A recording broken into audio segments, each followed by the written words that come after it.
speaking to his Brexit spokesman, Keir Starmer. I think that we do need to heal the divisions, and I fear we're not. Referendum would be the way to do it. I fear we're not going to do that if we end up with a situation that it looks like we're going to be in, which is with the deal according to the Prime Minister's red lines or no deal. So we do need to find a way forward. What a referendum... Can I just ask you, will a second referendum, in your opinion, heal the divisions in this country? I think that it has a better chance than any other option. And for this reason, I think that, and you'll have picked this up, I think many people want to move on. They want closure, but the only way we can get that is on a Brexit deal that has the confidence of Parliament and that people think is about right, or to remain.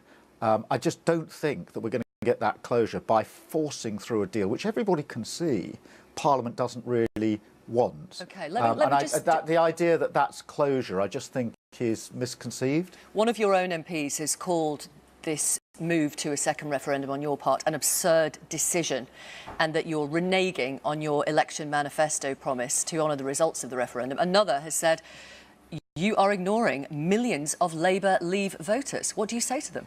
Well, firstly, let me deal with the manifesto, because notwithstanding that we campaigned to remain, we accepted the result and we triggered Article 50 and opened up the 2-year window for the Prime Minister to negotiate. During that 2 years, we repeatedly said her red lines were wrong, and that we shouldn't have no deal. At the end of the exercise, that's precisely what she's going to present to us, her deal, according to her red lines, unchanged or no deal. Now, in that same manifesto, we made it clear that we would not support a deal along her red lines, nor could we possibly countenance no deal. So our own manifesto says if we get to this stage, we simply can't support the options that the Prime Minister is putting forward.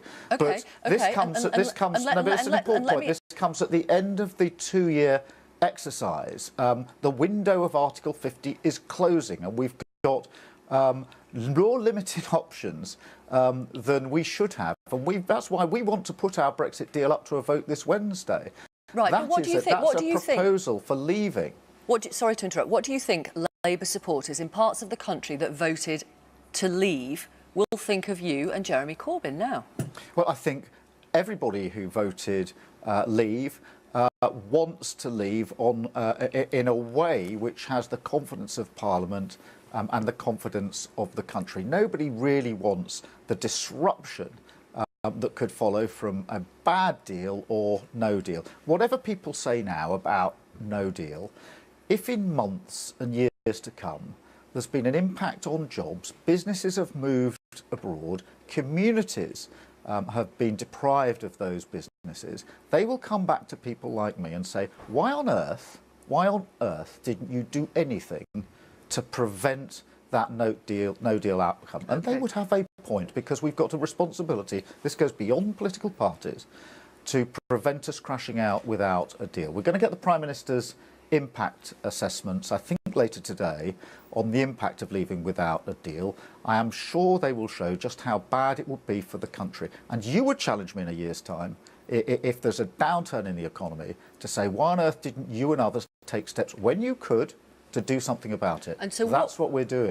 What would be the options then on that ballot paper? Mrs May's deal, as long as it's got through Parliament, and remain? Yeah, those are the two options. The precise wording would have to be determined by Parliament. There'll be a lot of discussion about that. But the basic option would have to be between a credible leave option and remain. And you would vote remain? What that means is that if the Prime Minister gets her deal through, that deal should be subject to the lock of a public vote. Yes, I would vote remain, because I believe that remain is the best way forward, but also because I do not accept and have never accepted the Prime Minister's Brexit deal on her red lines. I've been fighting it for 2 years, as has the Labour Party. Keir Starmer.